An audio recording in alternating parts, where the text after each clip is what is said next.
If you've ever wondered what even just saving $100 a month could do for your financial future, well, I've done the math on 3 options, and I'm here to share my findings with you, and the results are pretty shocking. Hey, I'm Tom, former engineer, forever nerd, and now I'm just a guy that likes to talk about investing. Behind me is a graph that I built in Excel to do this calculation with any online calculator on the internet.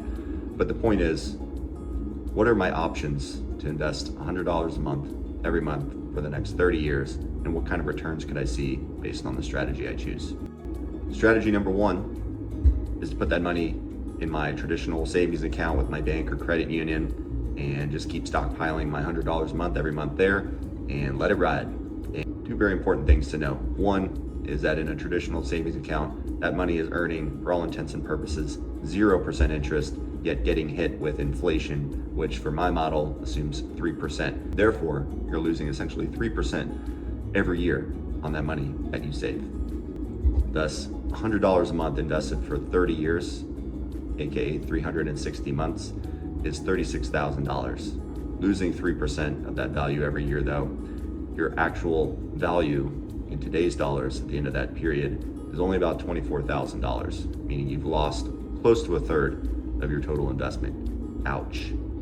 So there's got to be better options, right? Well, option number 2 is pretty common, and you hear about it a lot, called a high yield savings account, offered by most banks, credit unions, where you can earn, as of today, around 4.5% interest on your saved money. So, sounds better, right? It's not 0, but still losing out roughly 3% every year due to inflation, thus earning a net interest rate of about 1.5%. And while that is positive, earning 1.5% on a total investment of $36,000 accrued over 30 years only earns you about $45,000 in total value at the end of that 30-year period, meaning you've only really earned about $9,000 in interest. So $9,000 made over 30 years, not great. So there's got to be better options than that, right? Well, in my opinion, fortunately there are, and they're very easy to sign up for, very easy to get started. You just need to know about them. So what's option number 3?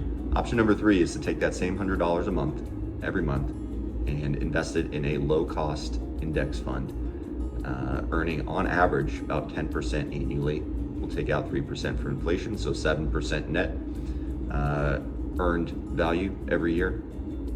So $100 a month for 30 years, $36,000 total invested.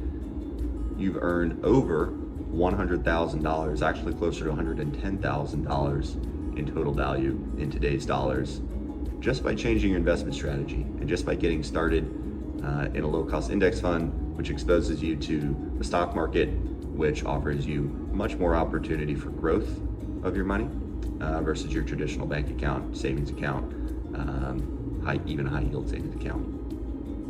So that's a total gain in option number 3 of close to $74,000, many times over what you could accomplish with a high yield savings.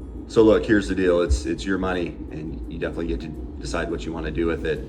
But something I learned early on is you really want to grow your wealth and take advantage of the options that are available to you out there, and not have to spend hours upon days upon weeks doing research to figure out how to make the most of your hard-earned money.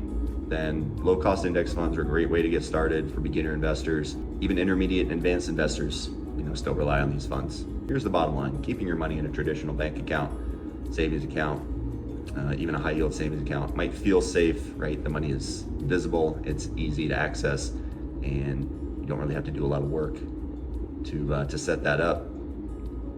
An index fund, especially low cost, that doesn't charge you a lot to invest your money there, is a great way, simple and effective, even for the beginner investor, to get started and give yourself a real opportunity to generate real wealth. So, that being said, happy investing, good luck out there, and see you in the next one for more financial content.